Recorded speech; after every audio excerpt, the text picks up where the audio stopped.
Sorry, I didn't turn the microphone on. Good morning. We're about to start our proceedings.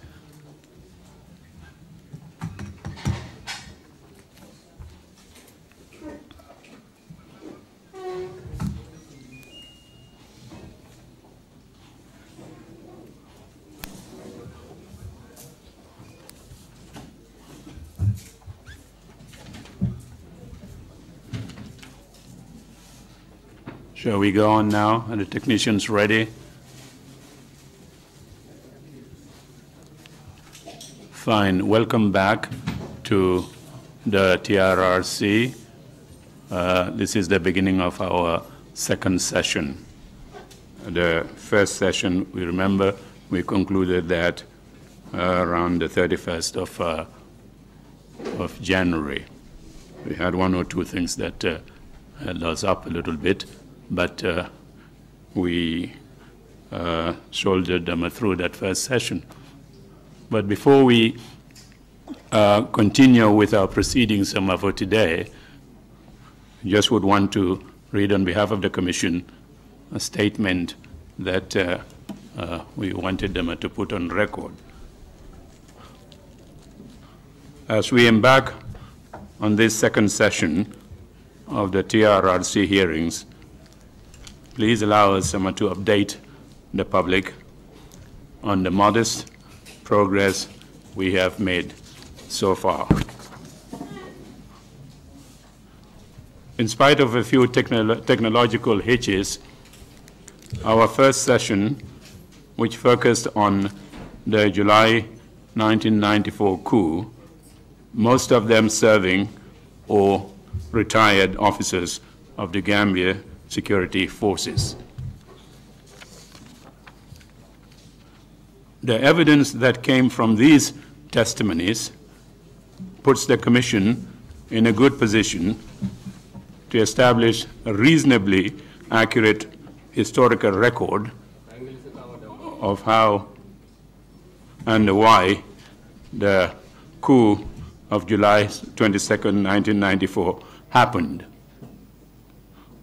who the main players were, and how institutional failures and the policy lapses contributed to its success.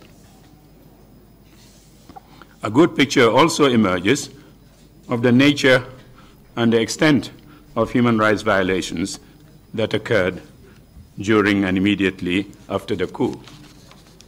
At this point, that the Commission will spend the first few days of this second session to hearing more testimonies directly relevant to the 1994 coup. As the public has already been informed, this second session will focus mainly on the events of November 11, 1994, when a number of soldiers lost their lives. Much like the coup, the Commission is interested in hearing the truth of how and why the November 20, or through the truth and why November 11th happened, who the main actors were, and ultimately the whereabouts of those who disappeared. We are confident that this session will yield invaluable insight into the true circumstances surrounding an event that, until now, is shrouded in mystery.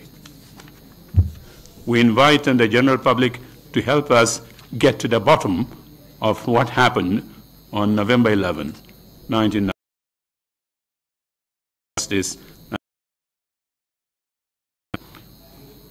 According to our work plan, this is the second session, second of 8 sessions scheduled for 2019. Each session will last for 3 weeks. 1 week of each month will be devoted to committee work and a review of outreach activities that may not be possible during sittings. The public will be kept informed about future sessions. As we begin this second session, we want to remind the general public that the TRRC is not a court of law. It is not a witch hunt, a witch hunting exercise against any individual or institution. We want to emphasize that point. Whatever we do it in pursuit of the objectives of the Commission, as mandated by the TRRC Act, namely, quote, create an impartial historical record of violations and abuses of human rights from July 1994 to January 2017 in order to promote healing and reconciliation, respond to the needs of the victims, address impunity, prevent a repetition of the violations and abuses some have suffered by making recommendations of appropriate preventive mechanisms, including institutional and legal reforms. Establish and make known the fate or the whereabouts of disappeared victims. Provide victims an opportunity to relate their own accounts of the violations and abuses suffered, and grant reparations to victims in appropriate cases. We are and will remain resolutely committed to the attainment of these objectives. Throughout our mandate period, this is what we would be focusing on. The TRRC is a victim-centered exercise. The Commission will always be guided by this principle. We have noticed an emerging trend whereby persons who feel that they have been adversely mentioned or who possess some information about matters being testified about would go to the press to make statements that are aimed at contradicting the testimony made before the Commission. The TRRC's provisional rules of procedure mandate that persons who have been adversely mentioned be afforded the opportunity to state their own side of the story by way of a written statement or a personal appearance. These persons are being directly contacted by the Commission, served them with notices of adverse mention, and are formally invited to respond to the allegations. It is therefore not necessary for such individuals to attempt to litigate the issues in the public media. Meanwhile, members of the public and the armed and security forces who have information or are victims of human rights violations and abuses during the mandate period are requested and are strongly encouraged to come forward and submit complaints. As always, we seek the prayers, support, and understanding of the general public as we welcome you to this second session of the TRRC hearings. But before we proceed with the beginning of our day, may I call on our religious leaders to offer some prayers for us. Imam C, you have the floor. أعوذ بالله من الشيطان الرجيم بسم الله الرحمن الرحيم الحمد لله رب العالمين الرحمن الرحيم مالك يوم الدين إياك نعبد وإياك نستعين اهدنا الصراط المستقيم صراط الذين أنعمت عليهم غير المغضوب عليهم ولا الضالين وإن تستفتحوا فقد جاءكم الفتح نصر من الله وفتح قريب وبشر المؤمنين بسم الله الرحمن الرحيم قل هو الله أحد الله الصمد لم يلد ولم يولد ولم يكن له كفوا أحد بسم الله الرحمن الرحيم قل أعوذ برب الفلق من شر ما خلق ومن شر غاسق إذا وقب ومن شر النفاثات في العقد ومن شر حاسد إذا حسد بسم الله الرحمن الرحيم قل أعوذ برب الناس ملك الناس إله الناس من شر وسواس الخناس الذي يوسوس في صدور الناس من الجنة والناس إن الله وملائكته يصلون على النبي يا أيها الذين آمنوا صلوا عليه وسلموا تسليما صلى الله تعالى عليه وعلى آله وصحبه وسلم تسليما سبحان ربك رب العزة عما يصفون وسلام على المرسلين والحمد لله رب العالمين. Thank you very much, Imam C. Bishop, have the floor. Gracious and eternal Father, we continue to bring the TRRC before your presence this second session of our hearing. We continue to ask that by your goodness, your mercy, your grace, your love and your compassion to every humankind throughout the whole face of the globe, particularly to those of this nation, the Gambia. As we seek out the truth and as we seek forgiveness and reconciliation and reparation, we pray, Lord, that you will guide each and every one that will come here to testify, to speak the truth, nothing but the truth, so that, Lord, the healing process will continue in this land, and the Never Again campaign will become a reality in this nation. We ask for your guidance, and by Holy Spirit's protection, in Jesus' mighty name we pray, praise, and thanksgiving. Amen. Amen. Thank you very much, Bishop. Council, are we ready with today's witness? Good morning, Mr. Chairman. Good morning, Commissioners. Good morning to you all. Yes, indeed, we are ready to proceed with the next witness. You may proceed and bring in the witness, please. May I ask that the witness be ushered in, please?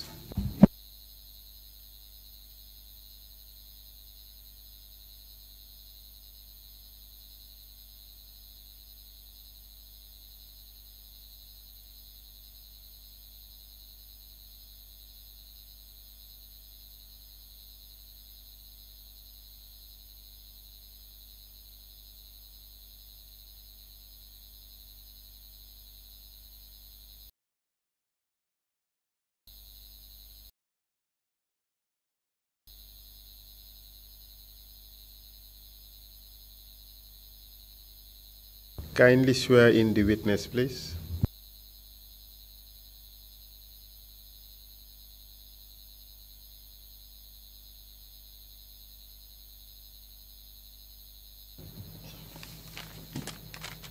I, Mamadou Kadi Cham, I, Mamadou Kadi Cham, do swear that I'll speak the truth, I will speak the truth, the whole truth, and nothing but the truth. and nothing but the truth. So help me God. So help me God. Thank you. Please.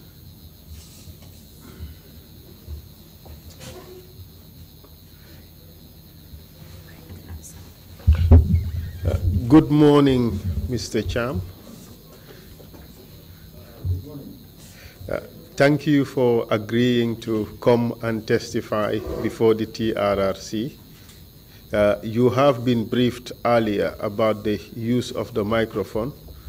Remember to always switch it on when you are about to speak by pressing the green button on the middle of the equipment in front of you.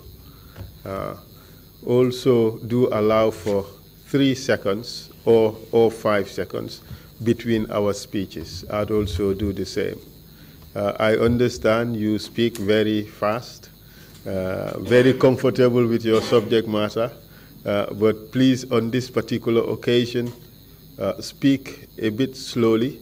We want the Gambian people to hear what you have to say. Are we together, sir? Very well.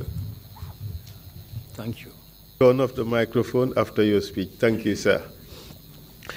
Sir, my name is Esa Mbaifal. Seated together with me, assisting me in this work are Ms. Horeja Balagay, Deputy Lead Counsel, Mrs. Sagar Thomas Jahate, Counsel, and Ms. Maria Masingate, Counsel. Sir, this morning we would want you to talk about 4 important topics. The first one is a formal matter. We want to know who you are as a person, your full names, biographical information. The second topic is to deal with 1994 coup d'etat and what you know about it and your relationship with some of the personalities who were involved. 3 is the human rights violations that you suffered between 1994 and up to the time the Jammeh government was removed from power. And the 4th topic would be what you have to say to the Gambian people in view of the experiences that you've had with a view to helping this nation to put it on the right course for development and the right course for respect for rule of law and human rights. Are we together, sir?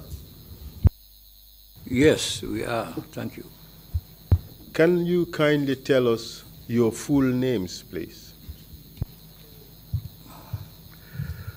My full names are Alhaji Muhammadu Kadi Chan, commonly known in the urban area Banjul as MC Cham, in the rural areas as Mama Cham. In Fula tribe I belong to, Mamadou is normally referred to as Mama. Could you kindly speak, perhaps you should draw the microphone closer to you, sir, so that way the volume would be higher. Thank you very much, sir. Could he be assisted? Yes, thank you. Can you give us a brief description of your biographical information, where you went to school and your training and work experience? Thank you. I received primary education from 1945 at St. George's School, Basse Mansajang, starting with Basse and ending up in Mansajang in 1946. I attended St. Augustine's Secondary School 51 to 56 in Banjul. 57, I attended the clerical school in the Quadrangle, which was just established. Okay, sir, just to get it clear, you started primary school at St. George's in 1945, right? Correct. And then you moved on to St. Augustine's, what you call St. Augustine's. I think those of us who went to St. Augustine's should really look into that and to try to call the school by its proper name. So you went to St. Augustine's in 1951 to 1956, correct? Correct. And then you went to clerical school from 1956 to 1957, yes? I attended the clerical school for 1 year. The duration was 1 year at the time. And what was the type of training you received at the clerical school? Clerical school, I was instructed in typing, shorthand. Greek was the type of shorthand at the time, and bookkeeping. What work did you do after finishing your training at the clerical school? After finishing my training there, I was posted to the police department, immigration section. I was supposed to take over from Mr. Jack. But shortly, the policy changed, and then Commissioner of Police, I think, persuaded government that immigration matters and licensing matters, because we were a small country, should be under the purview of the Commissioner of Police, who was head of the force at the time. So at that stage, I was posted to the Pay and Quartermaster's Office, in those days known as PQM.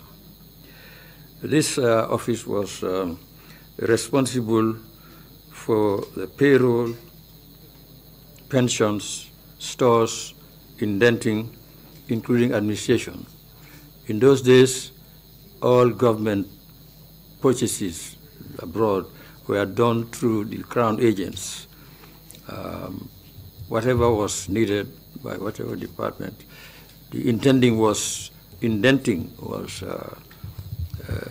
sent to the Crown agents, who were responsible to acquire these things and ship them. For their part in it, they were entitled to 12.5% of whatever the cost was. Thank you. And for how long did you work as a civil servant? Microphone, sir. I ended my career there in 1961, when I resigned and went over to my place, Basse, to go into politics. Which party did you join when you resigned your job, went back to Basse and joined politics? Microphone, sir. When I got to Basse, I found most of the youths, traders and elders, including my own parents,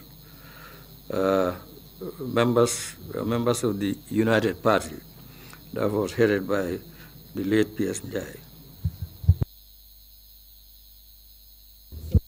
I should add that I, with my colleagues, late Michael Balde, late Asan Musa Kamara, late Demba Nyagana, and late Keba Diba.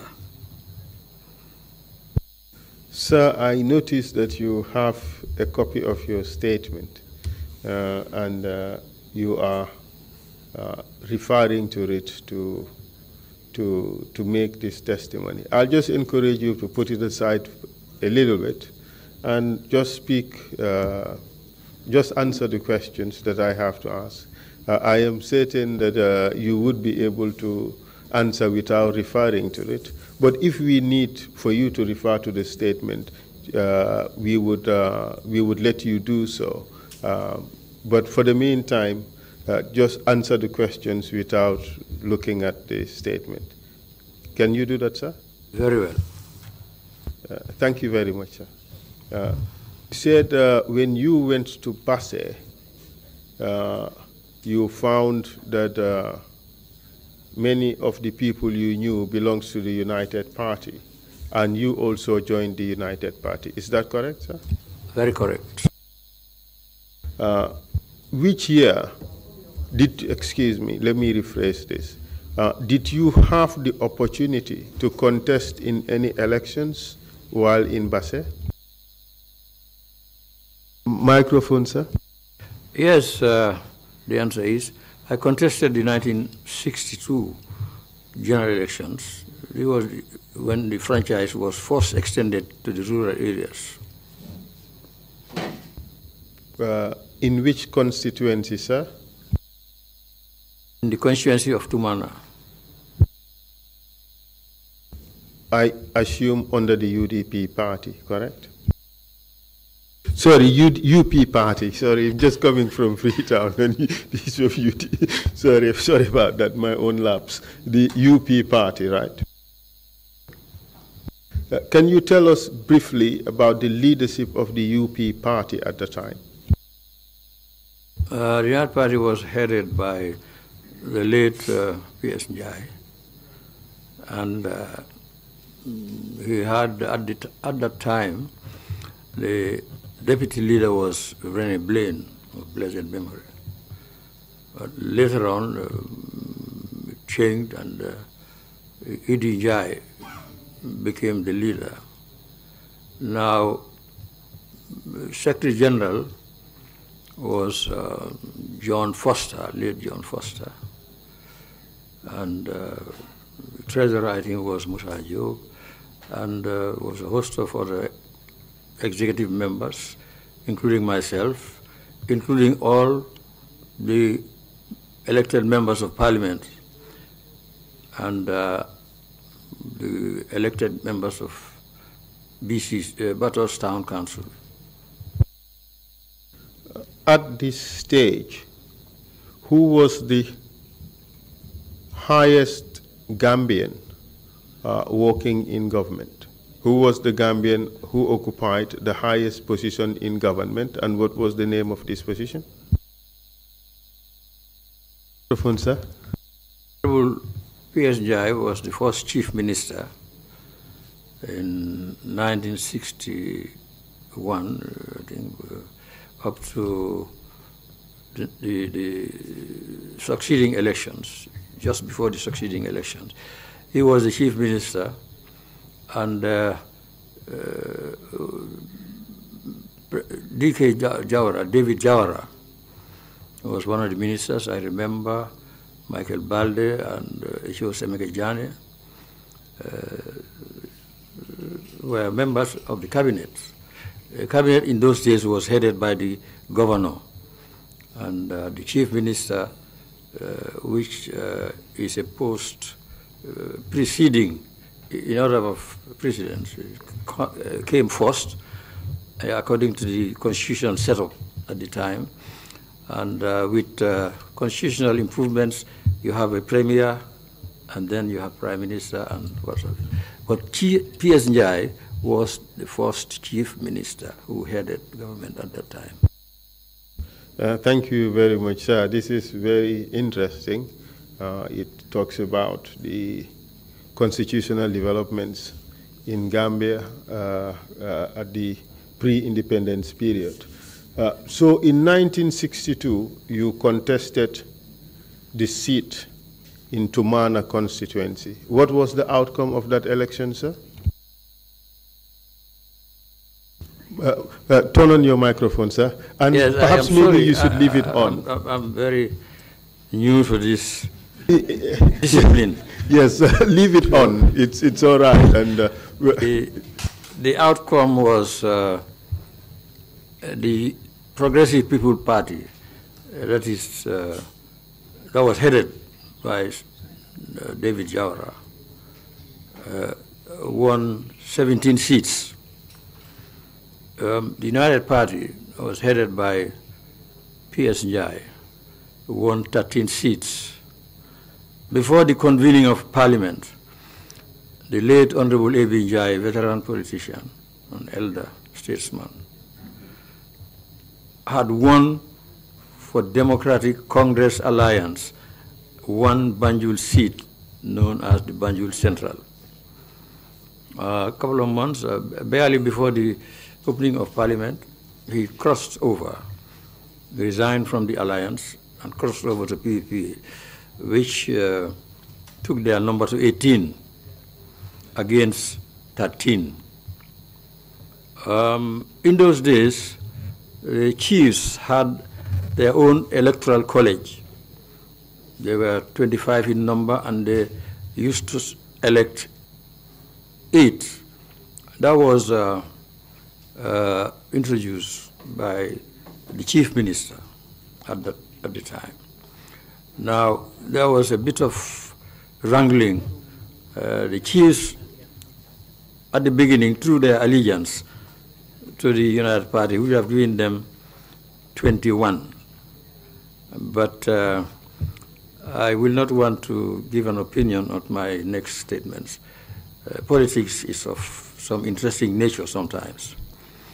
After a while, after a couple of days, the chiefs, whose head leader, paramount chief, was the late Alhaji Omar Mbake, and was also spokesman for the chiefs, was invited after both David Jawara and P.S. Njai had gone to the governor and each claimed that he had majority. Omar was disappeared for a couple of days, about 3-4 days, and when he came, the governor invited him. He threw the way to the chiefs on the side of David Jawara. So David Jawara was asked to form a government, and he was appointed premier. By premier, you mean prime minister? Premier is the next stage in, I think, the British political evolution or constitution or whatever. You have a premier, chief minister, premier, and then prime minister. Thank you very much for that clarification. It's an important one for students of constitutional history in the Gambia. Thank you very much. What did the election mean for you, for your career? Did you win your seat? Sometimes my hearing can be very funny. Can you yes, I will speak up louder, sir. Did you win your seat in Tumana? Did you win the election in which you contested? Yes, I had said so. I won and I was in parliament. And you kept winning that seat in all elections for the next 30 years, correct? That is correct. Did you continue to remain a member of the United Party after David Jawara became premier? No, I think in around 1970, 71, I cannot be very precise on dates. It's taken a long time and I've been involved with so many things. But around 70, 71, by that time, the United Party had some very serious ups and downs. Late Idi Njai was made leader of the opposition in parliament because the late P.S. Njai had some rough relationship with the then governor and the then premier. After several attempts were made to collate. And in the end, late P.S. Njai became very negative and towards Parliament. And as a result, his seat was expelled, more sort of. And Idi became leader. And around the time also, Idi, when Idi was leader in Parliament, I was deputy leader. Unfortunately, Idi died in an accident shortly, and the leadership in Parliament became vacant. Efforts were made by the then National Executive of the United Party, meetings held at the Odeon Cinema, to appoint me as leader of the party. I declined. The pressure was too much. I was young, absolutely and totally unprepared for that mammoth task, especially having Jesse Fai, late Jesse Fai, Jahumpa, and others as party leaders on the opposite side. I did not consider myself at the time being suitable or able to lead the opposition in Parliament. That together with parental advice, I went over to the PVP. But before all this happened in 1970 and 1971, the Gambia had changed at this period. We had become independent. Can you tell us what role, if any, you played in securing Gambia's independence? Well, in 1964, after much agitation and discussions, there was a wind of change, as late Prime Minister Macmillan coined, had blown over all Africa. And we were invited to Marlborough House after several meetings and discussions, debates and what have you in the country. We were invited and we went to Marlborough House in London and discussed with the British government the question of independence. Now, United Party, I was a delegate on the United Party side. PPP had their own delegation. Because of this, and these were based on the strength of the parties in Parliament. Because the Democratic and Congress parties were small parties, together they had won one seat in the general election. And that seat by Ebinjai went over to PPP. They hatched a coalition with the PPP, which I think was very clever, because in those two parties we had extremely well-talented politically on politics. And when they hatched out that coalition, the PPP leadership allowed them 2 members, and they selected the late I.M. Gawajampa and the late J.C. Faye. Also at that conference. By late J.C. Faye, you're referring to the late Reverend J.C. Faye, correct? It's correct, Reverend J.C. Faye. He was like a father to me, and who are very nice. He spent most of his time at Krisikunda. He opened Krisikunda, a correction center, also a school. Now, I remember Emi Jallo was nominated, formed part of the delegation, were leading trade unions to represent the workers. Also was Mrs. Palmer as an independent member. The late Aman Bake, head chief, was also there. So that was the composition, and we went to Marlborough House and discussed. There was, I must say here, that there was not very many differences between the two sides of the spectrum. We all wanted independence, and we wanted it immediately.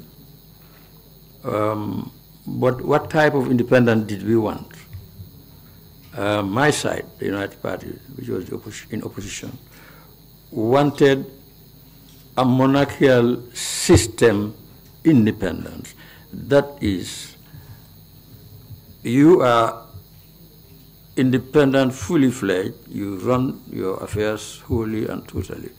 But the organization that had been formed earlier, known as the Commonwealth, which is the successor of the British Commonwealth. With the advent of independence, the word British was removed, and it remained colonial, just Commonwealth. Now, it had provided a very good forum and organization or institution that already was doing a lot of good to emerging African countries who were under the British system. So we, the United Party, preferred that to continue after independence. The only snag for some African leaders was overzealousness or over exuberance about independence. To say that you are independent, you have a prime minister and a governor general, but the queen is the sort of figurehead, although she had no say whatsoever in the running of the country. But as I say, independence was new. Some dynamic leaders like Nkrumah and others felt that it has to be absolute, that they have nothing to do.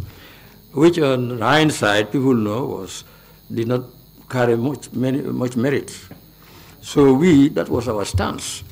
The Progressive People Party wanted a Republican style of government, where a president is elected. At that time, the question of membership to the Commonwealth was not on. You go by yourself. Now, we argued it there, I think, for a day or two. And later, the British Commonwealth, Foreign and Commonwealth Secretary, Duncan Sands at the time, because when we retire, all sides meet. For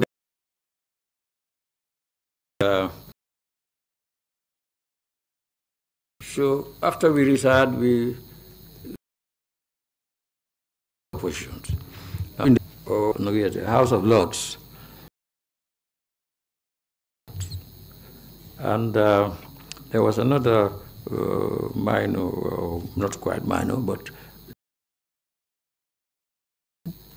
so the British government took that forward. The PPP wanted a separate House of Chiefs. Then I think it was Duncan Sands who said, well, look, Gambia is a small country. The total number of chiefs you have is 25. How can you create a House of Chiefs even for just 25 members when Parliament is 32? And question of expenses and all connected infrastructure came in. So we had a break, we had several breaks in fact, and the last one, they came with a compromise that we will have the chiefs and maintain one parliament. We agreed. And then they said, okay, our reasons for not wanting a Republican style government was plain. Only Jawara, David, was not tested. That's a fact. He had come from studies, a veterinary surgeon, head of the veterinary, resigned, went into politics, 1960. 1964, we were talking about independence. And what I'm saying here is not my own invention. In Banjul at the time, before Jawara came back, those who were here, 60 and above, I think will remember at the beginning of things, politics was a bit rough. Sonkunda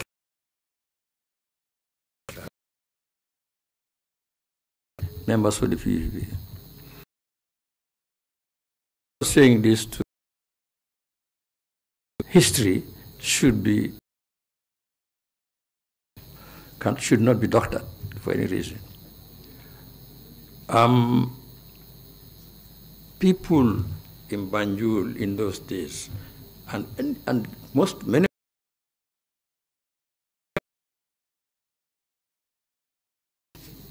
they used cold drum, the suspicion will boil over. So the reason for us PPP being a monarchical government was that there will be in the Congo no power, no authority, but she retains privately or publicly residual authority in many forms. So that it was the view of the United Party that whoever, it was JC5, Jahumpa, or PS, these people have been in politics for over 10 years. The wrangling of people have developed understanding of their parameters of their nature, character-wise. So that was the reason. And that was the reason why when Jawara, after independence, attempted a true referendum to change the constitution, it failed. It did not fail because Gambians did not want a Republican government. By the second attempt, members of the United Party voted for it, some, and it massively went through. Because by then, the Gambian public had a better idea of David Jawara's temperament and the way of the style of his leadership. So, after elections, he is already there. There's nothing you can do about it. Why worry about retaining monarchical system where you have a duplicity of authority? So, the second referendum succeeded, and Gambia was declared a republic. That would have been in which year, sir? 1970 referendum, you said. And did your alliance or your allegiance in politics change at around that period? Did your political allegiances change during that period? Microphone, sir. That is correct, yes. Can you explain that change and how it came about? Microphone, sir. You can leave your microphone on. Yeah, I have alluded to this question earlier, that where Idi Jai was an excellent politician who was hailed, acclaimed by the entire society. He was very popular, he was not controversial, condescending, very, very nice gentleman. And to a great extent, PS had some major problems. His family know that. The people close to him know that. So with Idi around, everybody, late Numukunda Dabo and myself, who was a very powerful member of parliament, were wooed. President Daura is alive. We had several dinners at #1 Marina, but we maintained our stance. Because Idi was such a person that he developed some chemistry with the leadership, especially parliamentarians of the party, to an extent that the comradeship was very difficult to break. And we were very happy, all of us. But when he died, this is where the problem came. I've said it. There was a big vacuum of capable leadership to run the United Party at that juncture. And picking on me as a young man with no experience whatsoever, no major formal training whatsoever, to head the political party after independence in Africa, suicidal. No. You were very humble at the time, considering the decision you had taken. But you participated already in negotiating Gambia's independence. You went into politics in 1961. By 1970, you were definitely already a veteran. You already had 9 to 10 years experience, and also have this important feather on your cap, having participated in the negotiation of our independence. At this stage, you were not a political novice, but I recognize the humility with which you approached that issue. So you joined the PPP as a result, correct? Thank you very much, but one swallow does not make a summer. It's not my own saying. That was to explain my situation better. You referred to one component of a whole set of barrage of issues. That one is okay. I was well known in the country, very, very well known. No politician was better known at that time because I was young and stubborn and active. I left my little marks everywhere. But that is just one aspect of leadership relative in the context of this country. I did not have a penny. And in those days, political corruption if I can refer to it as that, was different. In those days, it was the big people with money who donated to parties and contributions, and women especially. Women contributed. It doesn't matter whether you have a lot of gold or not, they contributed massively.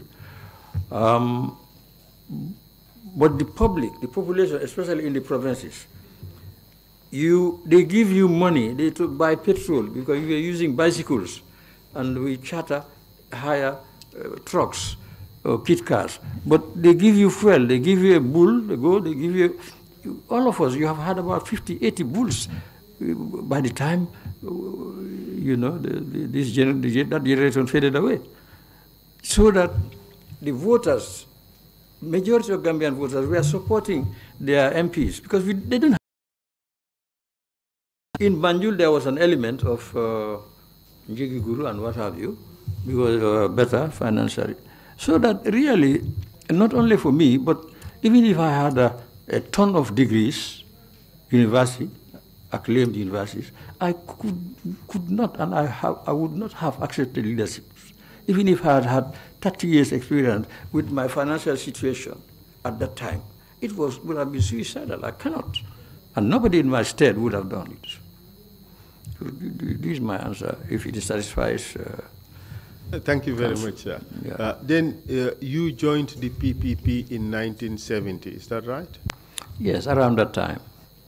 And did you hold any positions within the PPP party? Yes, on joining the PPP, President made me a member of all the important arms of the party, namely the Congress, the National Executive, Parliamentary Executive, and the Politburo, at the time known as Secretariat, which comprised of the President and 4 Assistant Secretaries. I was one of them. How about positions in government? Positions in government, I held several portfolios. The first was information, tourism, and broadcasting, followed by education, youth, sports, and culture. Education was education and welfare up to my becoming minister. And when I became minister, maybe my age or President must have observed some characteristics. He carried out a minor reshuffle, not changing personalities or people, but he changed the nomenclature of the ministry. Instead of Ministry of Education and Social Welfare, which then was manned by Mr. Yunsin, assisted by a young man. He was responsible for youth, sports, culture, and the lot.